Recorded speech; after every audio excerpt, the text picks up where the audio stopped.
Welcome to the last video that I'm going to be doing covering percent composition, empirical formula, and molecular formula. This is the third video of the series, and we're going to be talking about molecular formulas, which we've already mentioned by name in the previous video. We talked about how an empirical formula is just the reduced form of a molecular formula. So when you're calculating molecular formulas, it's actually really simple to understand. We're just taking some whole number integer n and multiplying it by the empirical formula. So, for example, in the molecule that I talked about in the last video, which was glucose, C6H12O6, we divided C6H12O6, we reduced it to CH2O. So N would be equal to 6. That was the number that we took out. It was the common denominator in each of those numbers. Is that the right word? Common denominator? Maybe. You know what I mean. So anyway, the molecular formula is what the molecule actually contains. This is what the molecule actually looks like. C6H12O6, that's what glucose looks like. It has 6 carbons, 12 hydrogens, and 6 oxygens. And then N is that small whole number integer, and it's always going to be small. It's not going to be bigger than 10, but it's a small whole number integer that we can multiply the empirical formula by to get the molecular formula.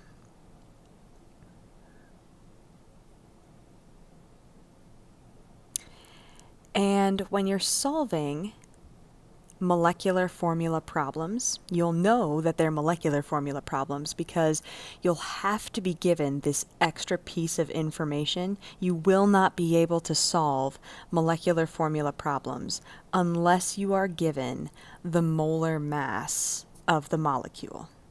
So somewhere in the problem, it's going to say, this is the molar mass of the compound, find the molecular formula. Here's the molar mass. You need the molar mass. The molar mass will be given in the problem.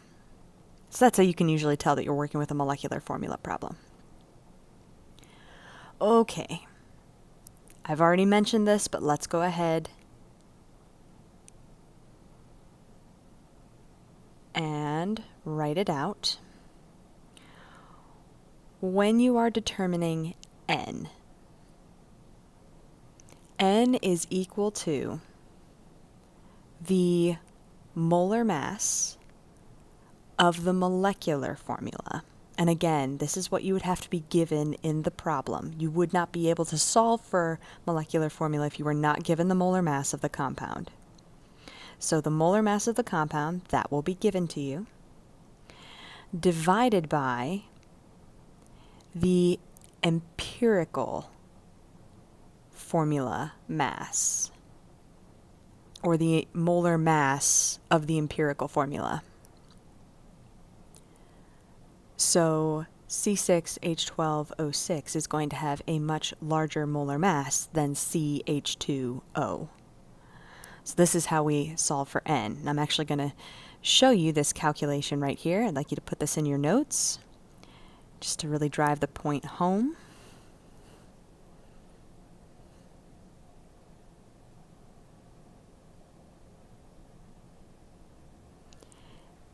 If we have C6H12O6, that's glucose.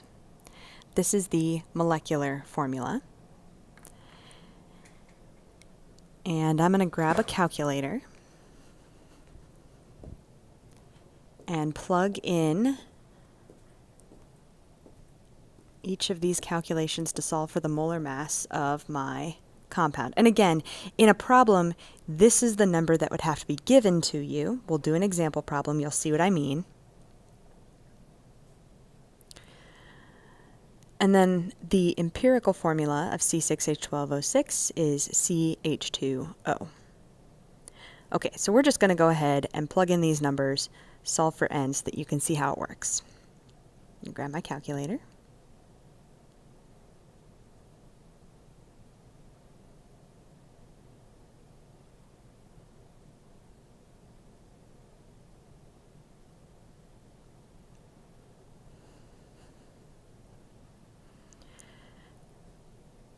Okay, so plugging in these numbers, we're going to take 6 times 12.01 plus 12 times 1.008 plus 6 times 16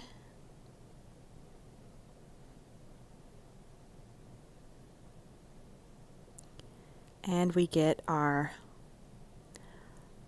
molar mass of the entire compound, the true molecular formula, molar mass,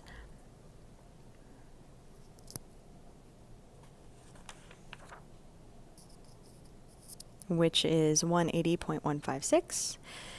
Then we're going to do the same thing. We're going to calculate the molar mass of the empirical formula. So 12.01 plus 2 times 1.008 plus 16. And we get 30.028 grams per mole. And when you divide those two numbers, when you divide 180, essentially, by 30, essentially, you get n, which is 6. And that makes sense.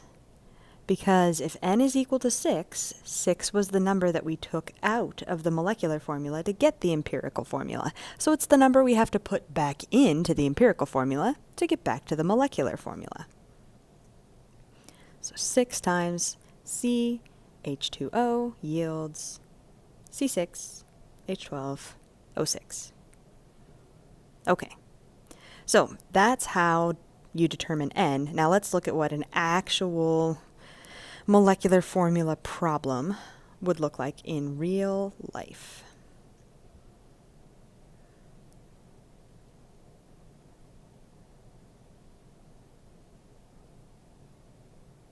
Boom, magic. So, melamine contains 28.57% carbon. Okay, so we're dealing with percents. We're going to assume a 100-gram sample. 4.80% hydrogen and 66.64% nitrogen. If the molar mass is 125 grams, remember I told you that you'd have to be given this. You would have to be given the molar mass of the molecular formula in order to calculate the molecular formula. What is the empirical and the molecular formula? So the first step is we need to calculate the empirical formula. That's what the last video was about, so I'm going to go right into those steps. And just a reminder, whenever you're dealing with percentages like we are here, the real first step is to assume a 100-gram sample of whatever you're working with, because then all the percentages just become grams. So right away, I'm going to look at 20, what am I pointing to? Empirical formula mass. Yes, we need to calculate, oh yes, because we need to calculate the empirical formula so that we can get the empirical formula mass. Okay, now, 28.57% is going to become 28.57 grams, and then we're going to convert that to moles.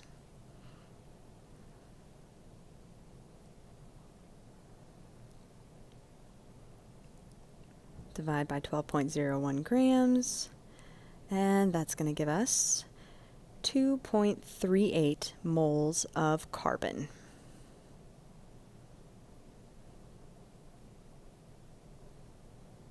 I don't think I did this in the last video, but you should really label each of these moles so you don't forget what's what. I can't tell you the number of times people have written down like the correct ratios, but with the wrong elements because they didn't label.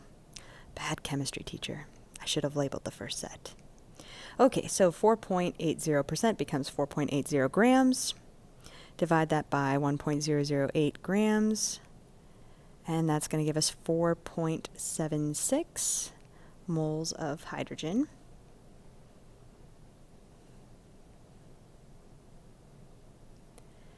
And then 66.64% nitrogen becomes 66.64 grams of nitrogen. Convert that to moles. So we're going to divide by 14.01 grams. And that gives us 4.76 moles of nitrogen. Hey! All right, so last step to calculate the empirical formula, we're going to divide by the smallest of these numbers, which is 2.38 moles of carbon. So if I divide 2.38 by 2.38, I get 1. 4.76 divided by 2.38 is 2. Come on, guys, don't reach for those calculators. You got this. So our empirical formula is C1H2N2. Now, how do we get to the molecular formula now that we have calculated the empirical formula? Because I've answered half the question. It said calculate the empirical and the molecular formula. I've got my empirical formula right here. How do I calculate the molecular formula? Page turn. I'm way too excited about these video notes. Okay, we have to calculate N. Once we know N, we can get to the molecular formula. So, first thing I'm going to write is 125 grams. Mrs. Lemon, where the heck did you get 125 grams? Go back to the problem. There it is. 125 grams is the molar mass that we were given in the problems. That's the molar mass of the entire compound. Whatever the molecular formula is, its molar mass is 125 grams. Okay, then I'm going to take my empirical formula, CH2N2, and I'm going to calculate the molar mass of that empirical formula. So I've got 1 carbon, 12.01 grams, plus 2 hydrogens, that's 2 times 1.008 grams, and 2 nitrogen, so that's 2 times 14.01 grams.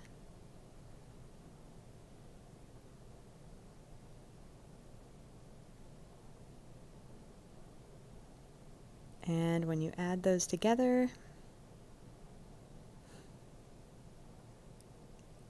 pardon my calculations, you're definitely going to get a number. It's going to be a good number, an accurate number, and that number is 42.046. Okay, so we're going to divide 125 by 42.046, because what we've just calculated here, this is the empirical formula mass, or the molar mass of the empirical formula.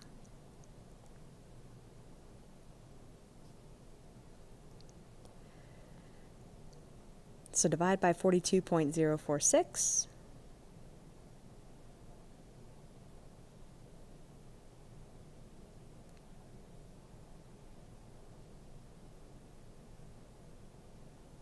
And we get that N is equal to 3.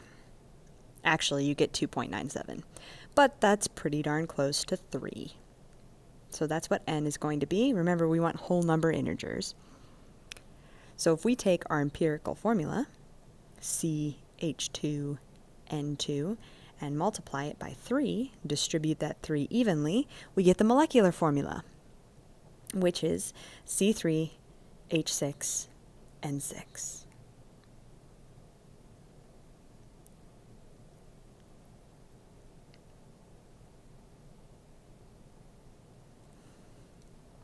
And that is how you calculate molecular formula from empirical formula. So more practice problems to come soon.